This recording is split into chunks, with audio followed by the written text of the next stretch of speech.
Subscribe करें मेरा channel, लगे बेल नोटिफिकेशन को ऑन कर दे ताकि मेरी डेली न्यू वीडियो आपको मिलती रहे। इस दुनिया में हर आदमी सफल होना चाहता है। ऐसा कोई भी व्यक्ति नहीं है जो बड़ा बनना न चाहता हो, जिसके कोई सपने न हो, पर सफलता हर किसी को प्राप्त नहीं हो पाती है। आज आपको इस वीडियो के लास्ट तक पता चल जाएगा कि ज़्यादातर लोग अपने लाइफ में सक्सेस को क्यों अचीव नहीं कर पाते।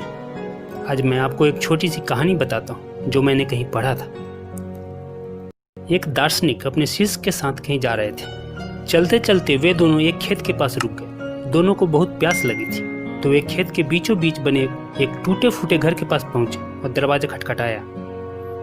खेत काफी अच्छी और उपजाऊ लग रही थी, लेकिन खेत की हालत देखकर ऐसा लगता था कि उसका मालिक खेत पे जरा भी ध्यान नहीं देता है। घर के अंदर से एक आदमी निकला। उसके साथ उसकी पत्नी और 3 बच्चे भी थे। सभी फटे पुराने कपड़े पहने थे। दार्शनिक बोला, क्या हमें पानी मिल सकता है? बड़ी प्यास लगी है। आदमी ने पानी दिया। फिर दार्शनिक बोले, मैं देख रहा हूँ कि आपका खेत इतना बड़ा है, लेकिन इसमें कोई फसल नहीं बोई गई है। आखिर आप लोगों का गुजारा कैसे चलता है? वो आदमी बोला, हमारे पास एक भैंस है जो काफ़ी दूध देती है। दूध बेचकर कुछ पैसे मिल जाते हैं और बचे हुए दूध को खाकर हमारा गुजारा चल जाता है। शाम काफ़ी हो गई थी, तो दोनों रात को वहीं रुक गए। आधी रात को दार्शनिक ने शिष्य को उठाया और बोला, चलो हमें अभी यहाँ से चलना है, और चलने से पहले हम उस आदमी की भैंस को चट्टान से गिराकर मार डालेंगे। शिष्य को गुरु की बात पर यकीन नहीं हो रहा था, बल्कि आश्चर्य हुआ, लेकिन वह उनकी बात को टाल भी नहीं सकता था। इसलिए दोनों भैंस को मारकर रातों रात गायब हो गए। यह घटना शिष्य के मन में बैठ गई, और करीब 10 साल बाद जब वह सफल आदमी बन गया, तो उसने सोचा क्यों न अपनी गलती को सुधारने के लिए उस आदमी से मिला जाए और उसकी आर्थिक मदद की जाए। अपनी कार से वह उस खेत के पास पहुंचा। शिष्य ने देखा कि वह उजाड़ खेत अब फलों के बगीचे में बदल चुका था। शिष्य को लगा कि शायद भैंस के मरने के बाद वो आदमी अब सब कुछ बेचकर चला गया हुआ, इसीलिए वह वापस लौटने लगा। तभी उसने उस आदमी को देखा। शिष्य बोला, शायद आप मुझे पहचान नहीं पाए, सालों पहले मैं आपसे मिला था। हाँ, कैसे भूल सकता हूँ उस दिन को। आप लोग तो बिना बताए ही चले गए, और उस दिन न जाने कैसे हमारी भैंस चट्टान से गिरकर मर गई। उसके बाद कुछ दिन तो समझ नहीं आया कि अब क्या करें, पर जीने के लिए कुछ तो करना ही था, तो लकड़ियाँ काटकर बेचने लगा। उससे कुछ पैसे हुए तो खेत में बुआई कर दी। फसल अच्छी हो गई।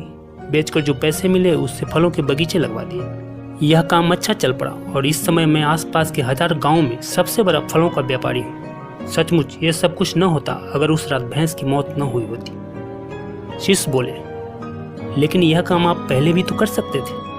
आदमी बोला, हाँ कर सकता था, लेकिन तब जिंदगी बिना उतनी मेहनत किए हुए ही चल रही थी। कभी लगा ही नहीं कि मेरे अंदर इतना कुछ करने की क्षमता है, तो कोशिश ही नहीं की। लेकिन जब भैंस मर गई तब हाथ पांव मारने पड़े और इस मुकाम तक पहुंच पाया। दोस्तों, कहीं आपकी ज़िंदगी में भी तो कोई ऐसी भैंस नहीं है जो आपको अपनी ज़िंदगी बेहतर बनाने से रोक रही है? उस भैंस ने कहीं आपको बांध कर तो नहीं रखा है? ज़रा सोचिए। अगर आपको लगे कि ऐसा है तो आगे बढ़िए, हिम्मत कीजिए, उस रस्सी को काट दीजिए और आज़ाद हो जाइए। आपके पास खोने के लिए बहुत थोड़ा है, पर पाने के लिए सारा जहान है।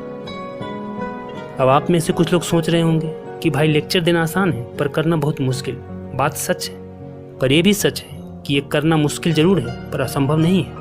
अगर धीरू भाई अंबानी ने पेट्रोल पंप की नौकरी नहीं छोड़ी होती तो आज रिलायंस जैसी कंपनी नहीं होती। अगर नारायण मूर्ति ने पटनी कंप्यूटर्स की अपनी नौकरी नहीं छोड़ी होती तो आज इन्फोसिस का कोई वजूद नहीं होता। अमिताभ बच्चन ने भी पहले 100 वालेस और बाद में बर्ड एंड कंपनी नामक शिपिंग फर्म में काम किया। अगर उन्होंने भी अपने दिल की आवाज़ नहीं सुनी होती तो आज भला भारत को कहाँ से इतना बड़ा महानायक मिलता। कहने की बात यही है कि यह एक बहुत ही बड़ा कदम है, और बस यूं ही नहीं लिया जा सकता। इस क्रांतिकारी कदम को वही उठा सकता है जिसके मन में बहुत बड़ा सपना, कुछ अद्भुत करने की तीव्र इच्छा हो, जिसके अंदर वाकई में कुछ कर गुजरने की दीवानगी होती है। वो इधर उधर की बातें नहीं सोचते और बस लग जाते हैं अपने प्रयासों में। दोस्त, अगर अब भी आपने अपना कदम नहीं बढ़ाया, अपने कंफर्ट जोन से बाहर नहीं निकले, तो पूरी लाइफ एक साधारण जिंदगी जीने के लिए तैयार हो जाइए। नहीं तो अपने दिल की आवाज़ सुनिए। अपने सपनों को साकार करने के लिए, अपने गोल को अचीव करने के लिए अपना दिन रात एक कर दीजिए। फिर दुनिया की कोई भी ताकत आपको सफलता प्राप्त करने से नहीं रोके। All the best. दोस्तों, अगर आपको ये वीडियो पसंद आया हो तो प्लीज़ नीचे सब्सक्राइब का लाल बटन है, उस पर क्लिक करके इस चैनल को सब्सक्राइब कर लीजिए, जिससे आपको इस चैनल की आने वाली सभी वीडियो की जानकारी आपको मिलता रहे। धन्यवाद।